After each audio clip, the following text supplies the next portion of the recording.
All right, this is Deanna Marie, and welcome back here to the Clue Seat. And today we're going to be talking about how the wicked will not go unpunished. So let's get started. All right, today's Bible verse is going to be Proverbs chapter 11, verse 21. So you guys know how I am. Open up those Bibles, get in the Word, and let God speak to you what He wants to speak to you about. Pray and open up the lines of communication. Okay. That Bible verse is about how the wicked will not go unpunished, and the righteous will go free. And I want you guys to look at the book of Jeremiah from like a whole. Just like I'm going to summarize what's mostly going on in there. Okay, so Jeremiah was a prophet, and he was sent to tell the people of Israel and Jerusalem that they needed to repent. And if they repented, God would not, he would not punish them. And the punishment was going to be in the form of Babylon coming there and taking over everything, right?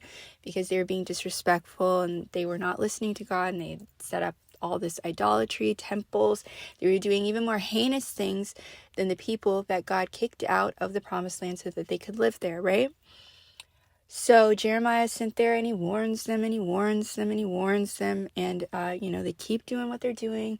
In fact, some of them actually punished. Jeremiah's thrown in jail, beaten, all kinds of stuff. Okay, it gets to a point where Jeremiah says, "All right," and it goes in kind of stages. And Jeremiah says, "All right, because now Babylon's like outside the city gates of Jerusalem." And so one of his final warnings is basically, if you go out and you submit yourself to the king, if you have the faith to listen to God and go out and you're going to leave Jerusalem no matter what at this point, because you weren't listening, right? You did not heed the warnings. You did not repent, all of those things. You didn't do any of that. But if you go outside and you submit to him, you will go free. You'll go to Babylon. You'll live there for so many years, and then your children's children or your children's children will come back and stuff like that.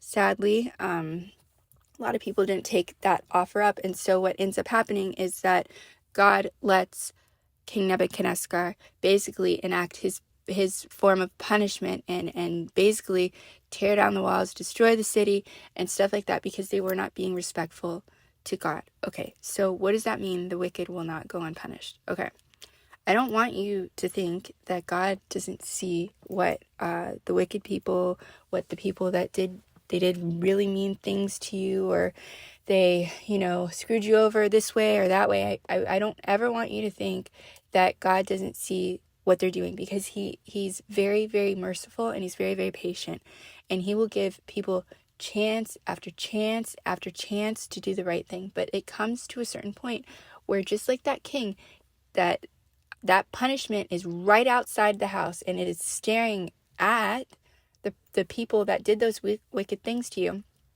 And it gets to a point where the punishment will have to be enforced. It will be enforced. And, the king of Jerusalem at that time, he had the opportunity to basically just go out there and submit to King Nebuchadnezzar, and everything would have been fine. But because he didn't want to do that, because he didn't want to apologize, admit what he'd done, and stuff like that, what ends up happening is that he tries to run away, and the king finds him, kills his children in front of him, and gouges out his eyes, because that was what the last thing that he wanted him to witness, was him doing that. And that was a horrible, horrible punishment that could have been avoided had people repented, listened, and said, "Hey, I'm sorry, I shouldn't have done that, and I shouldn't have stepped out of line." Okay? That is what wicked, mean people, when they do foul things and stuff like that, especially to God's children, that's what's awaiting them, is this form of punishment that could have been avoided. It shouldn't ever happen, but because people refuse to repent, because they refuse to listen, because they refuse to change their ways, God has to step in so they stop hurting, like, not just you, but other people too. And just because God's watching and stuff like that. I hope that you realize that King Nebuchadnezzar, the whole time, it looked like it was silent. It looked like all the people that were in the city before the king of Babylon got there, it looked like nothing was going on. It looked like business as usual until the king showed up with his army. But the whole time before he even shows up, he was getting ready. He was getting ready to go to Jerusalem and defeat them. And he was getting his whole big army ready to go. So it wasn't like God wasn't doing anything over there. You just couldn't see it. The wicked people couldn't see it. The good people couldn't see it. Nobody could see it. But God could see it because he was the one that was orchestrating it. So you don't have to worry about what kind of punishment God's going to enact on people, or are they miserable, or is this going on?